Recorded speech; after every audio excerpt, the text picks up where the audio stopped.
Shalom, shalom, frères et sœurs dans les Seigneurs. C'est votre serviteur, Pasteur Chris Katsuva.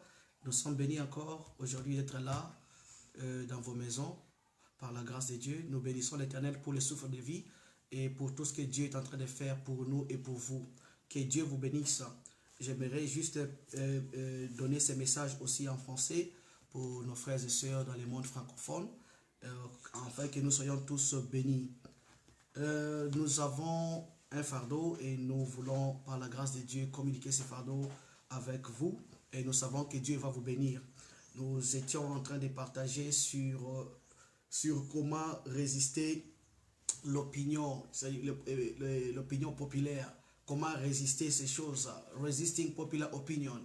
Il y a des opinions que nous absorbons qui ne sont même pas des dieux. Nous devons savoir comment résister. Et nous avons pris un texte dans la Bible qui va nous aider aujourd'hui. Nous lisons dans le livre de Nombre, Nombre 13. Nous lisons du premier verset au troisième. Nombre 13, nous lisons du premier verset au troisième. La Bible nous dit, si vous pouvez lire avec nous, là où vous êtes dans vos maisons, que Dieu vous bénisse. Nous lisons dans le livre de Nombre, Nombre 13, nous lisons au premier verset. L'Éternel parla à Moïse et dit, envoie des hommes pour explorer les pays de Canaan que je donne aux enfants d'Israël. Tu enverras un homme de chacune des tribus de leur père. Tous seront des principaux d'entre eux. Moïse les envoya du désert des parents. D'après l'ordre de l'Éternel, tous ces hommes étaient des chefs des enfants d'Israël. Alléluia. Et nous voyons une liste toute longue du 4e verset jusqu'au 15e. Nous lisons la fourchette qui va au 16e. Tels sont les noms des hommes que Moïse envoya pour explorer les pays. Moïse donna à Osée, fils de Noum, le nom de Josué. Moïse les envoya pour explorer les pays de Canaan. Il leur dit, montez ici par le midi et vous monterez sur la montagne. Vous verrez le pays, ce qui est, et le peuple qui l'habite, s'il est fort ou faible, s'il est en petit ou en grand nombre, et c'est que le pays qu'il habite, et s'il est bon ou mauvais. Ce sont les villes où ils habitent, si elles sont ouvertes ou fortifiées. Le verset 20, c'est que le terrain, s'il est gras ou maigre, s'il y a des arbres ou s'il n'y en a point. Ayez bon courage et prenez des fruits du pays. C'était le temps des premiers raisins. Alléluia. Nous sortons à la fourchette, nous allons vers 26, nous lisons. À leur arrivée, ça c'est maintenant les rapports, à leur arrivée, ils se rendirent auprès de Moïse et Aaron et toute l'assemblée des enfants d'Israël à Kadès, dans les déserts des parents. Ils leur firent un rapport, ainsi qu'à toute l'assemblée, et leur montrèrent les fruits du pays. Voici ce qu'ils rencontrèrent à Moïse. Nous sommes allés dans les pays où tu nous as envoyés. À la vérité, c'est un pays où coule le lait et le miel, et en voici les fruits. Mais le peuple qui habite ces pays est puissant. Les villes sont fortifiées, très grandes. Nous y avons même vu les enfants d'Anak, les Amalécites habitant la contrée de Midi, les Étiens et les Juvésites et les Amoréens habitent la montagne et les Cananéens habitent près de la mer, le long du Jourdain. Caleb fit taire le peuple qui murmurait contre Moïse et dit, montons, emparons-nous du pays, nous y serons vainqueurs. Mais les hommes qui étaient allés avec lui dirent, nous ne pouvons pas monter contre ce peuple, car il est plus fort que nous. Et ils décrirent devant les enfants d'Israël les pays qu'ils avaient explorés. Ils dirent, le pays que nous avons parcouru pour l'explorer est un pays qui dévore ses habitants. Tous ceux qui avons vu sont des hommes d'une haute taille, et y avons vu les géants, enfants d'Anak, de la race des géants. Nous étions à leurs yeux et aux nôtres comme des sauterelles. Alléluia. Et nous lisons aussi dans les livres de Philippiens. Nous lisons Philippiens 1 et nous lisons un seul verset. Verset 6. Je suis persuadé que celui qui a commencé en vous cette bonne œuvre la rendra parfaite, parfaite pour le jour de Jésus-Christ. Alléluia. Ça c'est Paul qui parle. Amen. Amen. Alléluia. Amen. Et nous avons parlé et j'aimerais par la grâce de Dieu aussi donner ce message au monde francophone par cette grâce que nous avons même donnée au monde anglophone. Alléluia. Amen.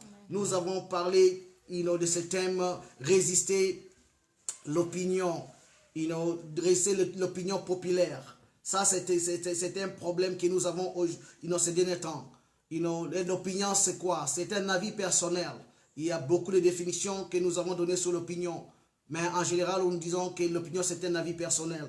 Et nous avons quelques vérités que nous avons pu extraire de ces textes qui vont nous aider aujourd'hui. Par la grâce de Dieu, nous avons vu la première vérité que Dieu, quand il nous promet, Dieu nous donne la promesse, mais c'est à nous. C'est à nous de travailler sur la promesse. Ça, c'est la première vérité. Nous voyons en nombre, quand Dieu dit, il a promis, mais Moïse devait maintenant envoyer les gens pour voir, pour explorer ces pays. C'est Dieu, la première vérité, que Dieu nous donne une promesse, mais c'est à nous aussi d'y attribuer, de faire notre part. Ma soeur, mon frère, tu me suis.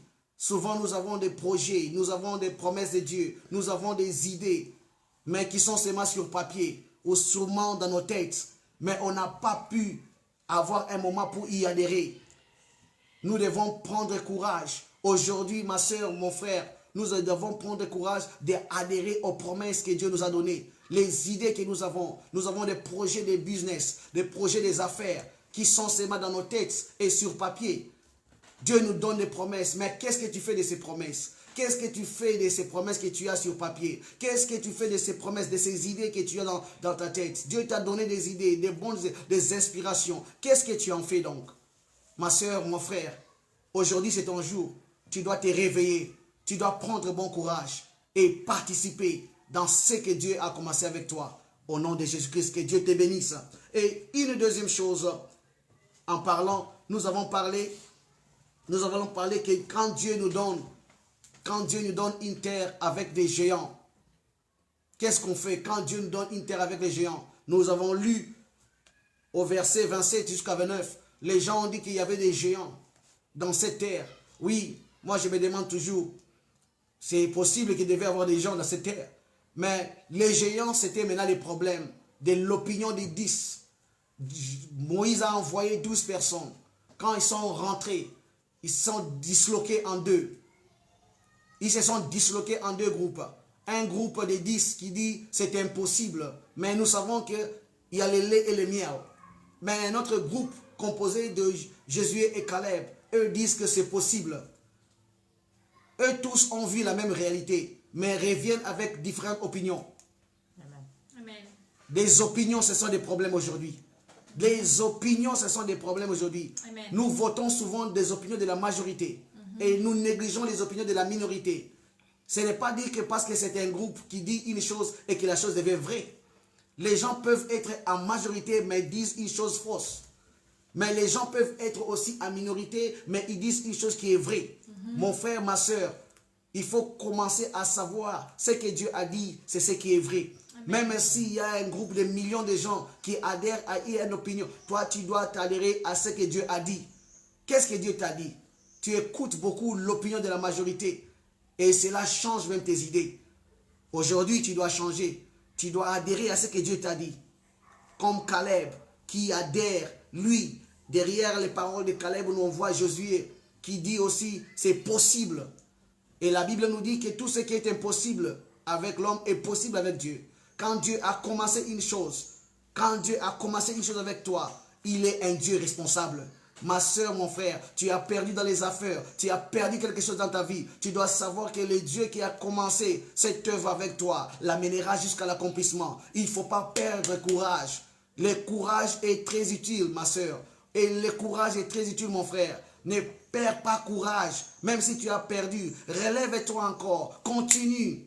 Dieu est avec toi. Continue, mon frère, ma soeur. Ne perds pas courage. Dieu, il est responsable. La Bible déclare que Dieu qui a commencé une bonne œuvre en nous l'amènera sur l'accomplissement. Mais la Bible dit, Dieu est le même hier, aujourd'hui, éternellement.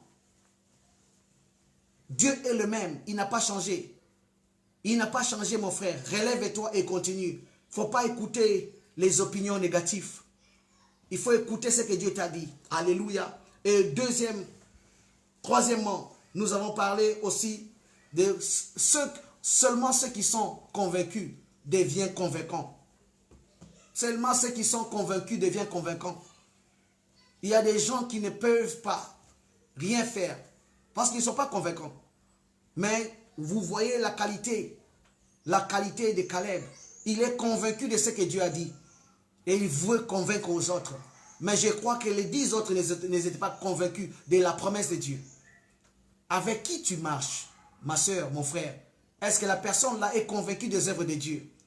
Est-ce que la personne avec qui tu marches est convaincue qu'avec Dieu tout est possible?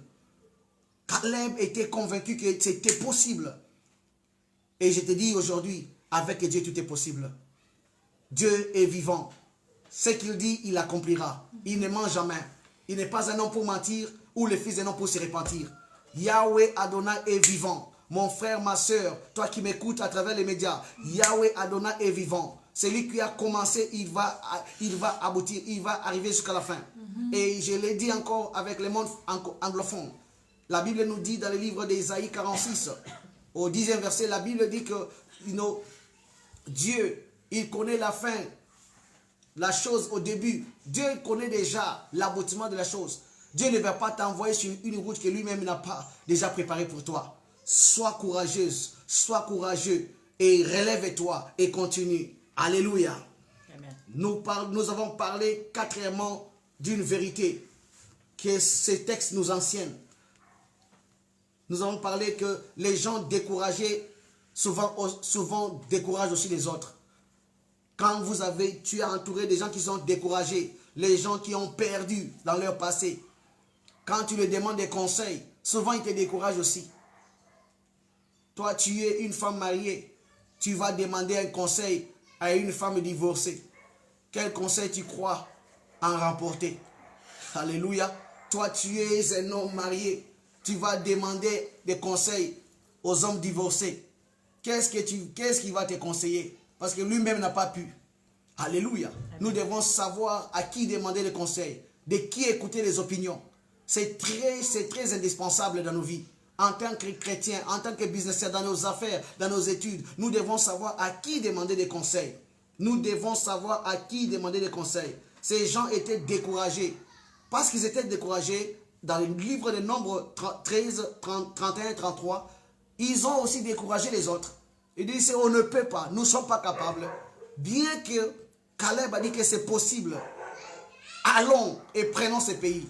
Mon frère, ma soeur, nous avons un problème. C'est avec qui nous marchons. Avec qui tu marches? Ta copine là, est-ce qu'elle n'est pas déjà découragée? Elle n'est pas déjà découragée. Si elle est découragée, elle va aussi te décourager. Marche avec ceux qui peuvent t'encourager, ceux qui peuvent nourrir à ta vision. Alléluia. Commence à choisir avec qui marcher. Sinon, tu ne vas nullement aller quelque part. Parce que c'est avec qui tu marches qui va déterminer là où tu vas. Sinon, tu auras des freins dans ta marche avec Dieu. Tu dois choisir avec qui marcher. Que Dieu te bénisse. Prends courage, relève-toi. Dieu est avec toi, ma soeur. Dieu est avec toi, mon frère. Dans les affaires, dans tout ce que tu entreprends, dans les études. Sache que Dieu est avec toi. Tu as perdu, il est toujours possible avec Dieu. Recommence encore. Move on. C'est possible. Dieu est avec toi. Et nous avons parlé cinquièmement de la prudence. De la prudence de prendre des conseils des gens avec qui on ne doit pas. Nous devons avoir cette prudence d'écouter, de demander des conseils aux gens qu'il ne faut pas. Il faut une prudence. À qui tu donnes ton oreille? À qui tu donnes ton oreille, ma soeur, mon frère? À qui tu donnes ton oreille? Il y a des gens, quand tu leur dis, il y a des gens, j'aime ce que l'homme de Dieu avait dit, il y a des gens qui peuvent vous donner une révision à ta vision. Quand toi tu leur dis que Dieu m'a dit ça, ils te disent non, ne fais pas ça, moi je vais te dire ce que toi tu dois faire. Et beaucoup de gens ont tapé des côtés. Parce qu'ils ont demandé conseil aux gens qui ne fallait pas. Aux gens qui ne fallait pas. J'ai donné l'exemple d'Obama avant qu'il ne soit président. Il est parti demander conseil à quelques gens. Mais la majorité des gens ont dit qu'il n'y va pas. C'est impossible parce qu'on n'a pas encore eu un président noir. N'y va pas. Si Obama pouvait écouter la voix de la majorité, les opinions, aujourd'hui, il serait seulement dans les livres. On allait seulement écrire quelqu'un il est passé. Mais Obama a osé. Et voilà qu'il est devenu un président noir. Le premier président noir des États-Unis. Avec Dieu, tout est possible. Mais c'était seulement un vieux blanc qui lui a dit que non, vas-y, ton casier est encore, pas t'acheter. Vas-y, c'est possible. Et voilà que Obama est passé, est devenu le premier président noir. Avec qui tu parles? Tu donnes ton oreille à qui? Qui te parle? Peut-être que tu échoues parce que tu écoutes des gens qu'il ne fallait pas écouter. Mon frère, c'est comme je l'ai dit. Tu pars dire à quelqu'un, non, j'ai cette fille que j'aime, j'aimerais épouser. Et les gens te demandent c'est qui? Tu donnes des photos. La personne à qui tu as demandé la photo va derrière toi.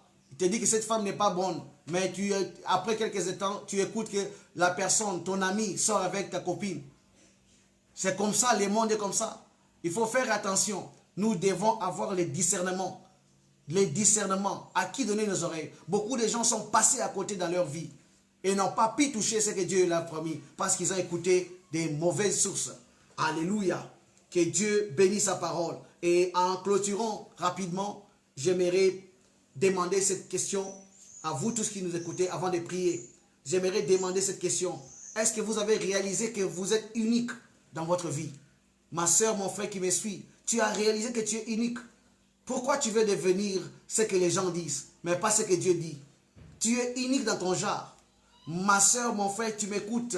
Ce que toi tu veux faire, Dieu t'a demandé toi. Dieu n'a pas demandé tout, mais Dieu t'a demandé toi. Vas-y avec ce que Dieu t'a dit. Et sache que Dieu dit, il sera avec toi. L'ange de l'Éternel marchera avec toi. Dieu ne va jamais te laisser. Sois fort, prends courage et vas-y. Que la peur ne soit pas ton partage. Et la deuxième question, je vais te demander. Est-ce que tu réalises que tu es l'homme, tu es la femme que Dieu a préparé pour ce boulot-là? Tu réalises que Dieu t'a préparé toi uniquement pour cette affaire-là? Pour ce mariage-là? Dieu t'a préparé toi. Mais combien d'opinions que tu cherches encore? Dieu t'a déjà donné les feux verts. Qu'est-ce que tu cherches encore? Tu veux que tout le monde puisse dire oui pour que tu commences. C'est pourquoi tu vas tarir. Alléluia. Que Dieu t'aide à prendre une décision. Vas-y, si Dieu est avec toi, tout est possible. Et la troisième question que je demande à toi qui m'écoutes, à ceux qui sont ici. Est-ce que vous savez que Dieu a un plan de te donner la paix, l'abondance, la satisfaction et l'amour? Dieu a un plan pour toi. Mais qu'est-ce que les gens disent de toi? Que tu ne peux rien faire. J'ai un homme que j'appelle My Guy, les gars de poule de Bethesda, l'homme de 38 ans. Il a passé tout son temps près de l'eau. Et je me demande avec les calculs qu'on a fait, s'il a fait 38 ans, ça dit avant que Jésus soit né, lui il était déjà là. Un ancien de Sayo. Un homme qui est déjà un signe. Hein? Tu es fait des choses et quand même tu parles, les gens se moquent de toi. Parce que les gens savent que tu as des idées que tu n'as jamais fait. Les gens, quand ils te voient, ils disent, hey, watch out. Regardez, l'ancien de Sayo vient. Tu viens là avec des projets kilométriques. Moi, je vais construire une route d'ici jusqu'au Japon. Tu as des projets que les gens se moquent de toi. Parce que ça fait longtemps que tu as parlé de tes projets et tu n'as jamais commencé. Et comme les Français le disent, le plus long voyage commence par un pas. Ma soeur, mon frère, lève-toi. Prends courage. Ne te décourage pas. Tu as rencontré des gens qui t'ont découragé, mais Dieu m'a envoyé pour t'encourager. Reprends la force. Vas-y, Dieu est avec toi. Il va te donner la victoire. Que Dieu te bénisse. Nous allons prier en clôturant. Nous allons prier 3 points seulement. Nous allons prier que le Saint-Esprit, premier point, nous allons prier que le Saint-Esprit puisse nous redonner le courage. Que le Saint-Esprit nous donne le courage et nous donne la force, le courage et nous délivre de la peur. Prions au nom de Jésus-Christ. Père éternel, j'ai pris au nom de Jésus-Christ. Seigneur, par ces messages, pour mon frère, ma soeur qui est en train de nous regarder par la voix du média. Seigneur, j'ai prié pour ceux qui sont ici. Seigneur, redonne-nous la force, le courage. Papa, délivre-nous de la peur. Donne-nous la force, le courage pour continuer, pour recommencer. Délivre-nous de la peur qui vient des opinions, la peur qui vient du diable. Seigneur, merci, parce que par les dons du Saint-Esprit, tu nous redonnes la force, le courage. Et Yahweh, que ton nom soit béni. Nous recevons cela. Et bénis mes frères, bénis mes soeurs qui me regardent au travers des médias. Redonne-le la force, le courage et délivre-le de la peur qui vient des opinions et de la voix du diable. Au nom puissant de Jésus-Christ, nous prions et nous disons Amen. Amen. Deuxième des choses, nous allons prier. Nous allons prier. La Bible dit, c'est Dieu qui montre, qui conduit les pas des justes. Nous allons prier que Dieu puisse nous conduire vers les gens qu'il faut, des bons gens, des gens de bonnes intentions. C'est Dieu qui conduit les pas des justes. Vous savez, ce que nous sommes aujourd'hui, c'est à cause de des gens que nous avons rencontrés. Si tu rencontres de mauvaises personnes, ta vie ne sera jamais comme tu l'as vu. Mais si tu rencontres des gens de bonnes intentions, tu seras béni. Nous allons prier. Seigneur, j'ai prié avec mon frère et ma soeur qui me suivent par les voies des médias. Seigneur, j'ai prié qu'il y ait, Seigneur, une voie bien tracée pour nous. Afin qu'elle et lui puissent rencontrer des gens qu'il faut, des gens de bonnes intentions, avec la vision que tu as mis en eux, avec les projets que tu as mis en eux, les gens qui vont nourrir cette vision, les gens qui vont nous aider à nourrir, à faire grandir cette vision que tu as posée en nous. Oh Dieu d'Abraham, Isaac et Jacob, conduis nos pas. Conduis nos pas vers des personnes de bien des intentions, de bonnes intentions. Délivre-nous, Papa, des gens mal intentionnés. Délivre-nous des gens mal intentionnés. Au nom puissant de Jésus-Christ, que ta faveur marche avec nous. Que nous puissions trouver grâce devant toi et devant les gens. Au nom de Jésus-Christ, nous prions et disons Amen. Amen. Alléluia. Amen. Ma soeur, mon frère, tu es béni. Voilà la troisième requête. Nous allons prier ensemble. Nous allons prier que le Saint-Esprit puisse avoir la totalité en nous pour nous diriger. Que nous puissions avoir la totalité, le Saint-Esprit ait la direction totale de nos vies. Nous allons prier que le Saint-Esprit ait la direction totale de nos vies et que nous puissions être obéissants à la vision de Dieu. Prions au nom de Jésus-Christ. Père éternel, j'ai prié pour mon frère, ma soeur. J'ai prié pour ceux qui sont ici et pour moi-même. Oh, j'ai prié pour la totalité. Que le Saint-Esprit puisse totalement nous diriger. Oh, Yahweh, dans tout ce que nous allons faire dès maintenant. Seigneur, touche mon frère, touche ma soeur qui écoute par la voix des médias. Afin que nous puissions avoir la totalité de la direction du Saint-Esprit. Seigneur, donne-nous encore le courage d'écouter, de suivre ta vision. Délivre-nous des opinions négatives. Au nom puissant de Jésus-Christ, nous recevons la totalité de la direction du Saint-Esprit maintenant. Nous prions avec beaucoup d'actions de grâce au nom de Jésus-Christ. Amen. Amen. Merci, merci, que Dieu vous bénisse. Mon frère, ma soeur, tu me suis, que Dieu te bénisse. Sois encouragé. Réponds de force. Ce n'est pas tard. Tu as échoué, recommence encore. Mais cette fois-ci, sache que Dieu est avec toi. Sache à qui donner l'oreille. Ne te décourage pas. Prends courage comme Caleb. Prends courage comme Josué. Réponds de force. Avec Dieu, tout est possible. Je te bénis, je bénis ta maison, tes affaires, tes entreprises, au nom puissant de Jésus-Christ. Que la paix de Jésus-Christ, l'amour de Dieu et la communion du Saint-Esprit soient avec vous et avec nous. Au nom puissant de Jésus-Christ, nous prions avec action de grâce et disons Amen. À plus tard, nous allons continuer avec ces messages. Shalom, shalom chez vous. Que Dieu vous bénisse. C'était votre serviteur, Pasteur Chris Katsuva. Que Dieu vous bénisse. Merci. À plus.